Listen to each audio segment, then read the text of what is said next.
എല്ലാവർക്കും good evening. അപ്പോൾ ഇന്നിവിടെ ഞാൻ എത്തിയിട്ടുള്ളത് എൻ്റെ ഇഷ്ട ക്ലബായ മാഞ്ചസ്റ്റർ യുണൈറ്റഡിൻ്റെ ഒരു പ്രീ സീസൺ മാച്ചിനെ കുറിച്ച് പറയുന്നതിന് വേണ്ടിയിട്ടാണ്. അപ്പോൾ എല്ലാവർക്കും എല്ലാ മാഞ്ചസ്റ്റർ യുണൈറ്റഡ് ഫാനും ഒരു സന്തോഷം ഉളവാക്കുന്ന കാര്യമാണ്. നമ്മുടെ പഴയ പ്രതാപത്തിലേക്ക് വീണ്ടും കളികൾ ജയിച്ച് കയറിക്കൊണ്ടിരിക്കുകയാണ് മാഞ്ചസ്റ്റർ യുണൈറ്റഡ്.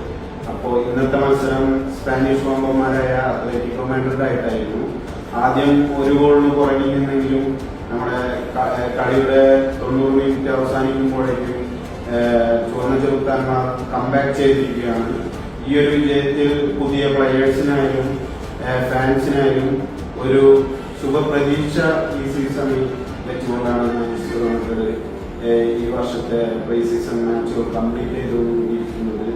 അപ്പോൾ ഇനിയും ഈ വിജയഗാഥ തുടർന്നുകൊണ്ടിരിക്കുകയാണെങ്കിൽ പണ്ട് കാലത്ത് പിടിച്ചു കെട്ടാൻ കഴിയാത്ത ചുവന്ന ചെറുത്താന്മാരുടെ ആ ഒരു ശൈലിയിലേക്ക് നമ്മുടെ ടീം വളരെ പെട്ടെന്ന് എത്തിച്ചേരുമെന്ന് ശുഭപ്രതീക്ഷയോടെ ഞാൻ ഈ കൊച്ചു വീഡിയോ നിർത്തുന്നു.